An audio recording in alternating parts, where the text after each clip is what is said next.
Pred 9 rokmi vzniklo na Hemerkovej ulici v Košiciach unikátne centrum, ktoré umožňuje prijať rodinu v núdzi ako celok a vďaka tomu komplexne riešiť jej sociálnu situáciu.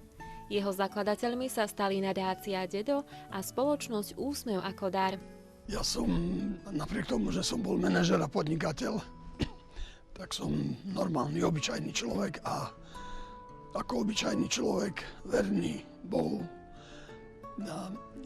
neviem ináč prejaviť naozaj tak materializovanú lásku k bližnému len takýmito dielami, ktoré robíme už dlhé roky. Sociálne centrum Dorka pri svojom vzniku reagovalo na potrebu poskytovania sociálnych služieb osamelým rodičom s deťmi a mladým dospelým po odchode z detských domovov. Za v podstate 7 rokov existencie centra Dorka sa nám ukázalo, že táto problematika je veľmi dôležitá, že je zmysluplná a vieme pomôcť nielen dieťaťu, ale vlastne vieme pomôcť celej rodine. Centrum Dorka bolo prvé zariadenie na Slovensku, ktoré vedelo poskytnúť pomoc celej rodine, nielen matke, respektívne dieťaťu. Tvoja láska dvíha ma, keď k tebe volám, si pri mne blízko.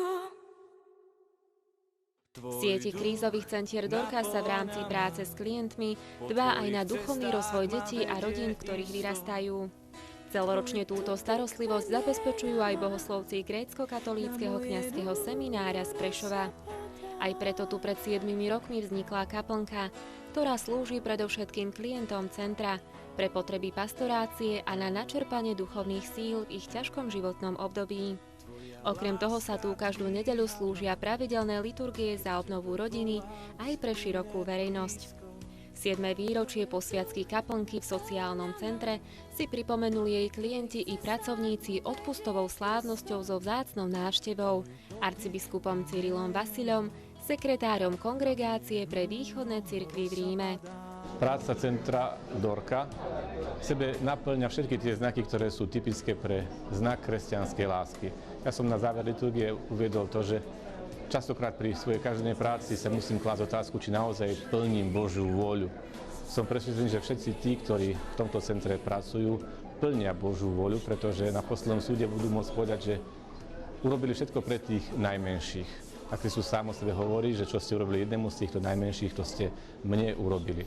Každý, kto potrebuje ľudskú pomoc, či je malý vekom, či je malý tým, že je považovaný za malého v očiach veľkého sveta, alebo že sa nachádza v problémoch, každý taký reprezentuje Krista. Ten, kto mu podal pomocnú ruku, pomáha samotnému Kristovi. A preto vlastne aj práca tohto centra je naozaj tým najkrajším znakom kresťanskej lásky a viery v to, že pomocou každému blížnemu a zvlášť tomu malému pomáhame a slúžime Kristovi. Na Slovensku má dnes Dorka spolu 3 sociálne zariadenia v Košiciach, Prešove a vo Zvolene. Tieto unikátne centrá poskytujú pod jednou strechou nielen bývanie, ale aj odbornú pomoc deťom, mladým dospelým a rodinám, ktoré sa ocitli v núdzi.